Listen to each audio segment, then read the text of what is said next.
Hello students. तो एक problem और करते हैं हम लोग। तो इस प्रॉब्लम को करने से पहले मैं सजेस्ट करूंगा कि आप लोग इसके पहले का जो लेक्चर है उसको आप लोग एक बार जरूर देखिए। ठीक, तो ये आपको अच्छे से समझ में आएगा और आप लोग चाहेंगे तो खुद से भी इसको बना सकते हैं जिनको समझ में आ गया है। तो आपको सिखाया क्या है कि फंक्शन मेरा जहां से स्टार्ट होता है उस पॉइंट पे हम देखेंगे सबसे पहले। तो फंक्शन किस पॉइंट से स्टार्ट हो रहा है? एक्चुअली t इक्वल टू 0 से। क्यों t इक्वल टू 0 से क्यों स्टार्ट हो रहा है? क्योंकि इसके पहले फंक्शन का वैल्यू क्या है? 0 है। कुछ नहीं है, मतलब 0 है। तो t इक्वल टू 0 के बाद मैग्नीट्यूड कितना है मेरे पास? 1। तो 1 मैग्नीट्यूड का सबसे पहले एक स्टेप फंक्शन लेंगे किस पॉइंट पे? t equal to 0। तो लीजिए यहाँ पे ये आपका टाइम हो गया। ठीक, t equal to 0, t equal to 0, magnitude कितना रखेंगे? 1। इसको कैसे लिखेंगे हम लोग? 1 i into E of T, 1 into E of T. हम आपको सिखाए थे कुछ शॉर्टकट, यहाँ पे भी हम अप्लाई कर सकते हैं शॉर्टकट। तो t इक्वल टू 0, 0 को लेफ्ट हैंड साइड लेके आएंगे तो t माइनस 0, इसी के साथ में u लगा देंगे, ut माइनस 0 हो जाएगा।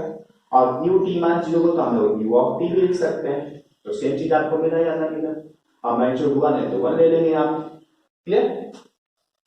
अब देखिए इसका मैग्नीट्यूड मेरा क्या है? मान लीजिए मेरा t इक्वल टू 2 है। इसका मैग्नीट्यूड 1 है for all value of t greater than 0, for all value of t greater than 0। और यहाँ पे कितना है? t इक्वल टू 0 से 2 तक इसका मैग्नीट्यूड कितना है? सिर्फ 1। सिर्फ 0 से t इक्वल टू 0 से 2 तक इसका मैग्नीट्यूड है 1। लेकिन इसका मैग्नीट्यूड 2 के बाद भी इसका 1 ही है। तो आपको क्या करना पड़ेगा? t इक्वल टू 0 से 2 तक तो कोई चेंज हमको नहीं लेके आना है। 0 से 2 तक इसका मैग्नीट्यूड 1, इसका मैग्नीट्यूड 1। 2 के बाद इसका मैग्नीट्यूड कितना हो गया? 2। लेकिन 2 के बाद इसका मैग्नीट्यूड कितना है? 1 ही है। तो आपको क्या करना पड़ेगा? इस 1 मैग्नीट्यूड में 1 मैग्नीट्यूड ऐड करना पड़ेगा। ठीक, तो ऐड कीजिए। कहां पे ऐड करेंगे आप लोग? t इक्वल टू 2 पे। t इक्वल टू 2 पे t equal to 2, this is time axis. अब बताइए इसका मैग्नीट्यूड कितना लेंगे? 1। t इक्वल, इस फंक्शन को कैसे रिप्रेजेंट करेंगे? t equal to 2, t minus 2 equal to 0, इसी के साथ में u लगा देंगे, ut माइनस 2 हो जाएगा। ठीक, और मैग्नीट्यूड कितना रखना है? 1। ये हो जाएगा आपका 1 into u of t minus 2। Clear? अब इस दोनों का आप ऐड कीजिए, क्या मिलेगा?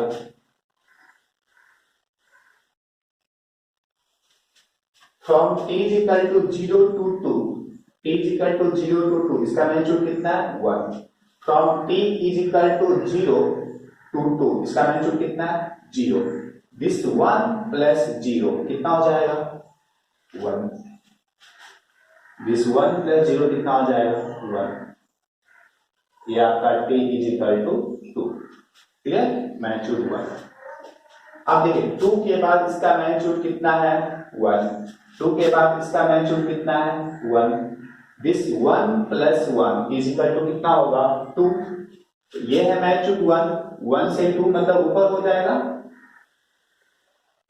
2 हो गया। ये मैग्नीट्यूड कितना हो जाएगा? 2। ठीक, अब इस फंक्शन को हम लोग क्या लिख सकते हैं?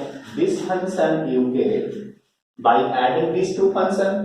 ठीक, इस दोनों फंक्शन को ऐड करने से हमको ये फंक्शन मिला है।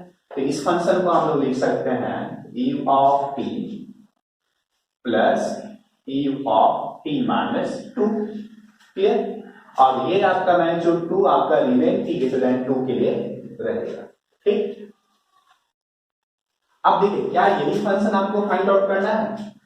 नहीं, ये आपका क्या है? t इक्वल टू 2 से 4 तक से इसका मैग्नीट्यूड 2 है। लेकिन यहाँ पे t इक्वल 2 के बाद जितना सारा वैल्यू का t का जो वैल्यू है उसमें मैग्नीट्यूड कितना है? 2 है। लेकिन आपको क्या करना पड़ेगा? t इक्वल टू 4 के बाद, t इक्वल टू 4 के बाद इसके मैग्नीट्यूड को 0 बनाना पड़ेगा, तभी जाके आपको ये फंक्शन मिलेगा। तो देखिए t इक्वल टू 4 के बाद है 2 और हमको चाहिए 0। 2 में से कितना माइनस करेंगे? 2 में से कितना माइनस करेंगे? 2 माइनस करेंगे। ठीक, तो देखिए इधर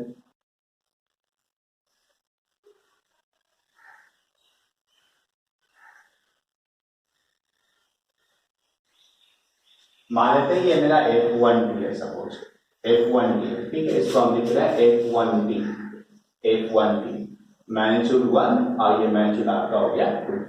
अब इसको हम क्या करना है, माइनस करना है, कहां पे, 4 के बाद कितना माइनस करेंगे, 2 माइनस करेंगे, क्योंकि 0 चाहिए, 2 माइनस 2 0 होता है, ये आपका 2, ठीक, ये आपका t इजिकल टू 4। बताइए इसको हम क्या लिखेंगे, इसको हम लिखेंगे मैग्नीट्यूड आपका कितना है, 2 है, into e of p minus 4 हो जाएगा, e ऑफ p माइनस 4 हो जाएगा, ठीक। अब इस दोनों को अगर हम माइनस करेंगे तो हमको क्या मिलेगा, देखिए इधर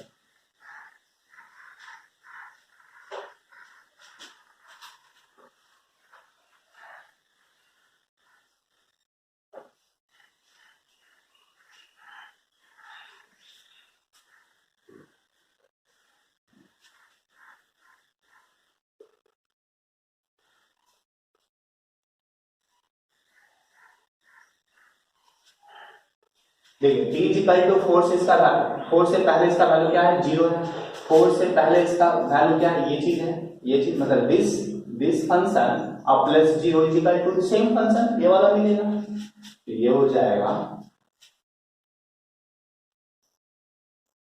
t is equal to 2 and t is equal to 4, t is equal to 4 magnitude 1 magnitude 2, clear.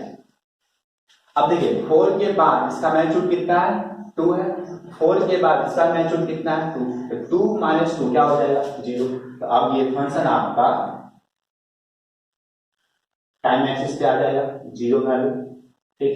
अब देखिए तो इसको इसके साथ में कंपेयर कीजिए तो दोनों सेम चीज है या नहीं, दोनों सेम, दैट मींस यही मेरा क्या है, f ऑफ t है।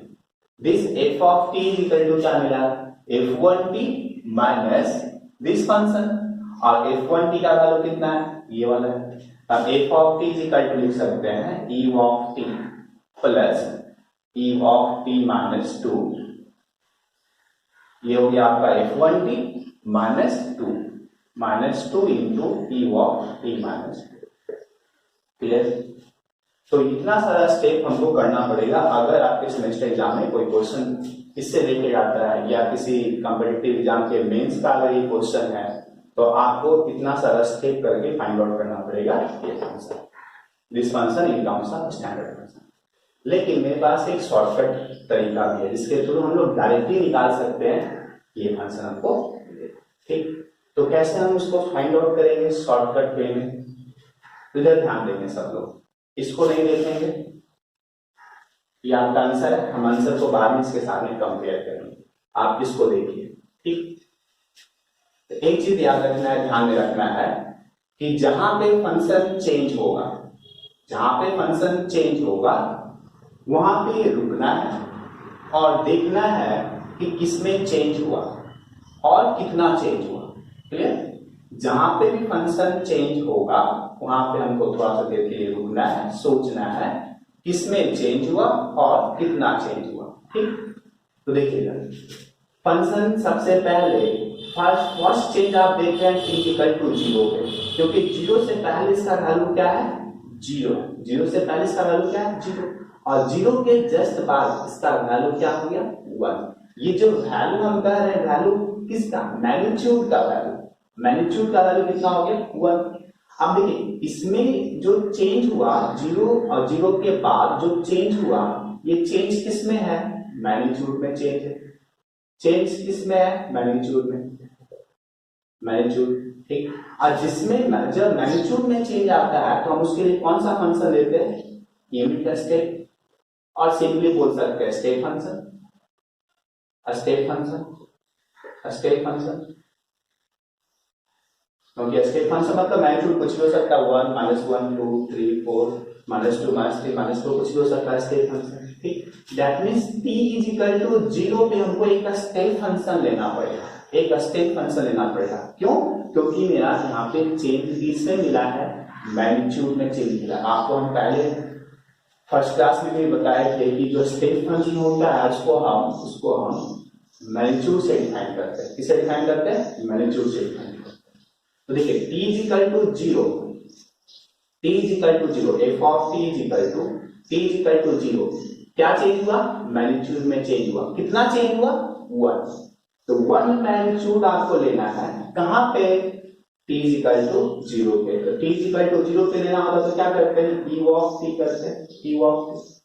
अब देखिए जब हम ये फंक्शन लिखे तो आप इस पॉइंट से इस पॉइंट पे पहुंच गए, ठीक। अब इस लाइन पे आ गए, आगे चलेंगे, आगे मूव करेंगे, तब तक मूव करते रहेंगे जब तक कि कोई चेंज नहीं मिलेगा।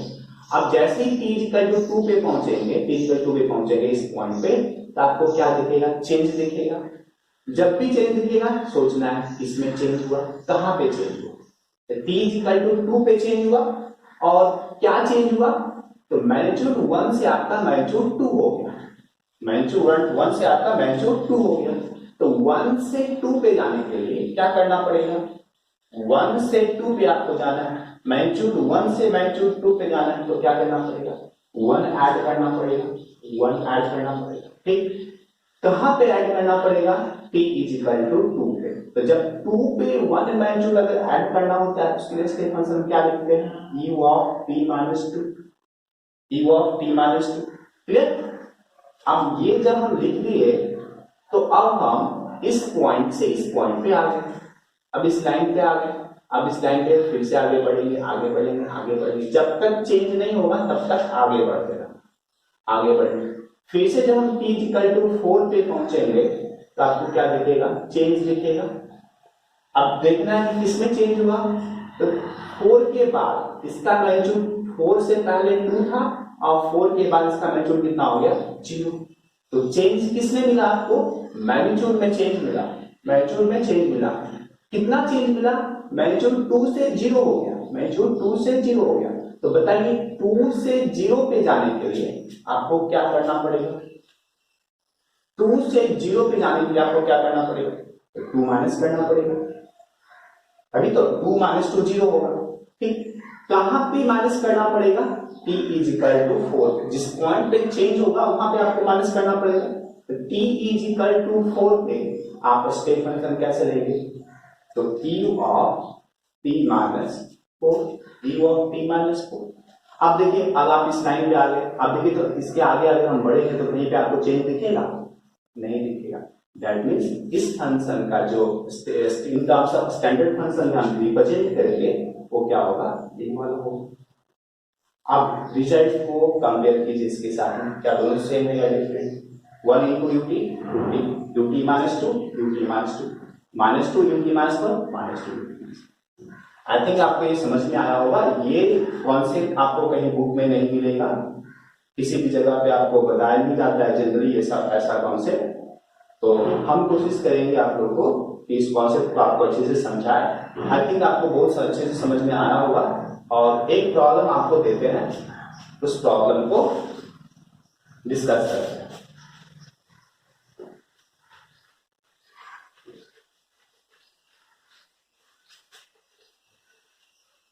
देखिए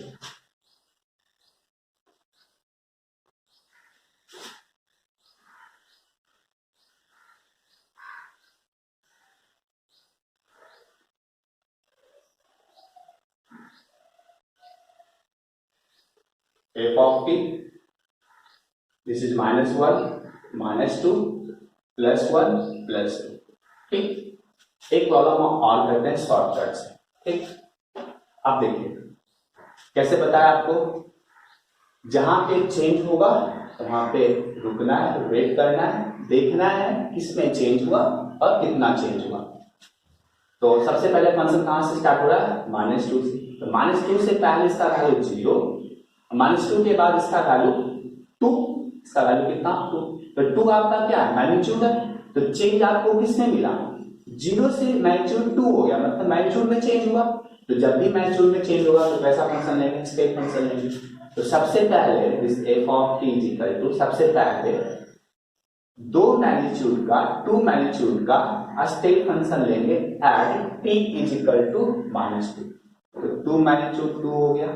t is equal to minus 2 का स्टेप फंक्शन क्या लिखते हैं? u of t plus 2।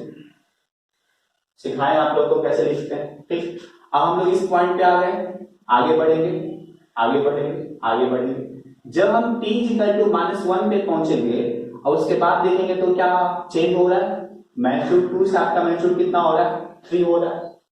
तो मैग्नीट्यूड 2 से 3 पे जाने के लिए आपको कितना ऐड करना पड़ेगा, 1 ऐड करना पड़ेगा, 1 ऐड करना पड़ेगा।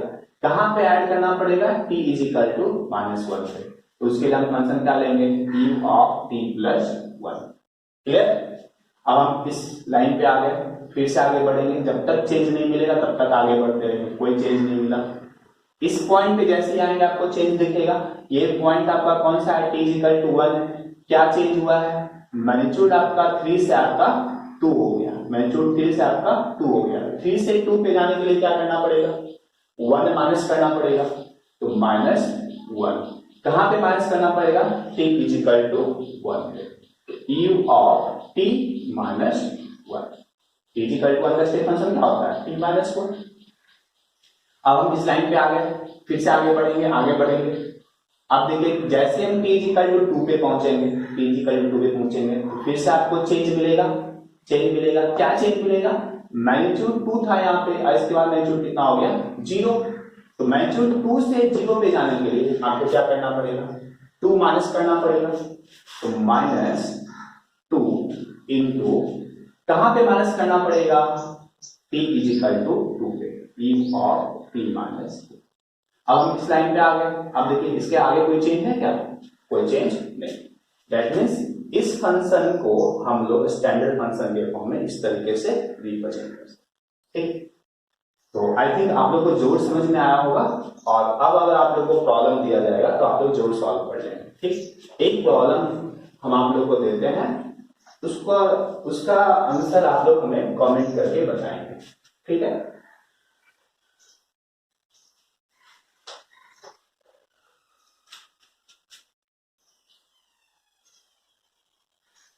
इस क्वेश्चन को बनाने का प्रयास करेंगे आप लोग।